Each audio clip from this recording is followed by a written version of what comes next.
og velkommen til i dagens talkshow live fra Belgien. Yes. I dag så vil vi starte med at få et lille indblik i krigen og fra en subjektiv vinkel, og det har vi så gjort ved at invitere Hans Lorentzen og Erik Maria Remarque med her i dagens program. Men inden vi går over til dem, så vil vi allerførst starte med at få en lille introduktion af deres baggrund og af deres værker. Vi vil starte ud med at fortælle lidt om Hans Lorentzen. Han var en sønderjysk soldat, og han er kendt for sit værk, hvor han har skrevet sin dagbog, som det hedder, og det kalder man at være civiliseret. Og hans dagbog, det handler som sagt om selvfølgelig 1. verdenskrig. Han gik ufrivilligt i tysk tjeneste ved Vestfronten. Og dagbogen, den skildrer dagligdagen i krigen, hvor han forklarer om livet fra en objektiv synsvinkel, og vi konstaterer, at han skriver meget overfladisk, da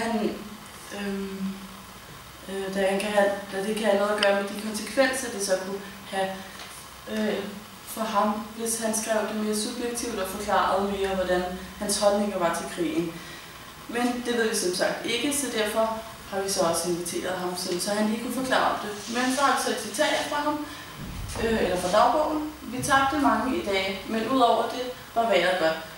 Og han er sådan, som I kan se, at han er meget sådan forklarbar, objektivt, hvordan det var, det så ud. Erik Maria Remarque er en tysk forfatter, som har opnået international berømmelse. Han har skrevet romanen Intet nyt fra Vestfronten, hvor vi så har taget et lille uddrag fra hans roman, og så har vi så et citat fra det, men det kommer vi tilbage til lige om lidt. Remarque skriver derimod i forhold til Hans Lorentzen meget subjektiv med hans negative holdninger til krigen ved brug af stødende ord og sætninger, som får os til at tænke over, hvor voldsom krigen egentlig i virkeligheden har været. Og han forklarer, at soldaterne de bliver undervist i pauserne under krigen, men at når det så virkelig går løs, så glemmer de det for det meste, og så begår rigtig mange fejl, og det er selvfølgelig noget af det, der gør, at det var rigtig forfærdeligt, og sådan, fordi der var jo selvfølgelig mange, der døde af det. Men så har vi også et citat derfra, hvor ansigter er skorpet, hvor tanker havede. Vi er dødtrætte. Når angrebet kommer, må vi slå mange af vores folk med nævne, så de kan vågne op, komme med. Øjnene er betændte, hænderne sønderrevne, knæerne bløder og albuerne er ømme. Og her der kan vi se, at han bruger de her meget sprudende og oversætninger, som er meget kendt for hans værk. Og begge af de kilder, vi så har, de er meget troværdige, da begge af soldaterne de har været nede i krigen, og så selvfølgelig er subjektive. Mange tak, Henriette. Jeg er i studiet sammen med Hans Lorentzen og Erik Maria Remarque. Yes. Og vi er meget beæret over, at I vil tiltage i det her talkshow i dag. Yes. Vi har så nogle spørgsmål til jer. Hans Lorentzen, hvorfor er du så overfladisk på krigen? Hvorfor ser du så overfladisk på krigen? Altså, der er ingen tvivl om, at jeg så en masse forfærdelige ting i krigen. Altså døde mennesker og heste i dusinvis især. Og altså meget rystende, oprørende syn. Og altså, det lyder sygt, men med tiden så vender man altså så bare til det. Og det blev til en form for hverdagsting, at man så disse ting. Altså, man vender sig til det. Altså, når jo, der ligger en masse døde derovre, men hvad i dag er godt, og altså, skyfri himmel.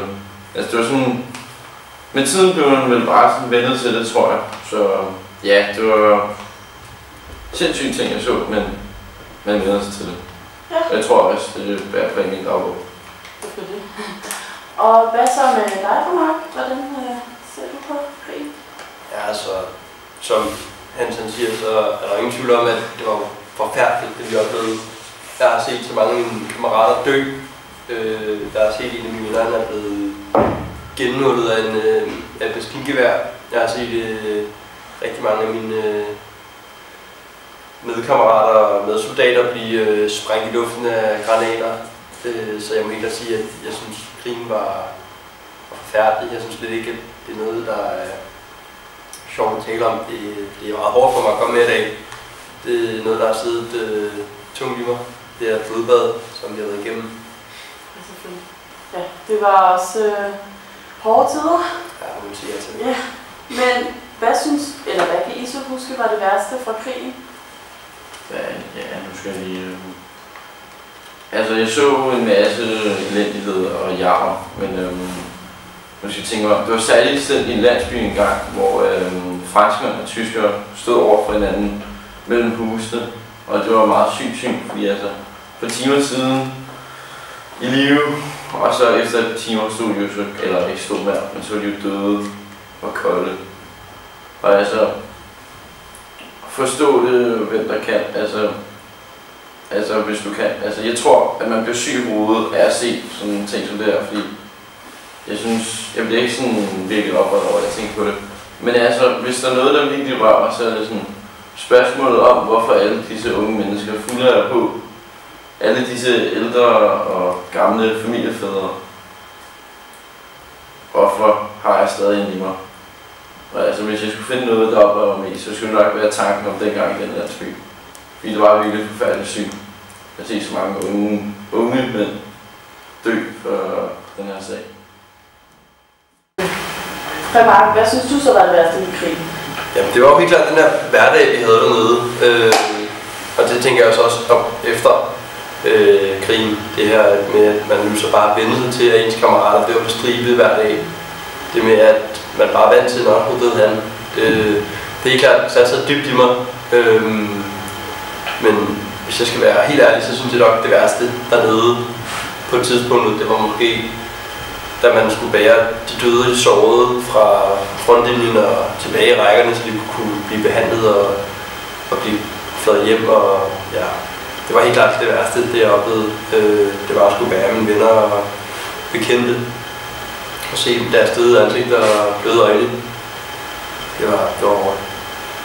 Ja, og vi har desværre ikke mere tid, men mange tak, fordi I gad at komme i dag. Det var rigtig dejligt at høre, hvordan I også så på krigen.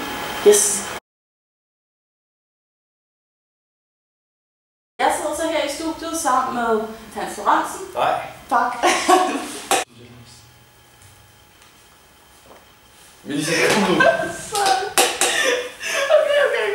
Jeg er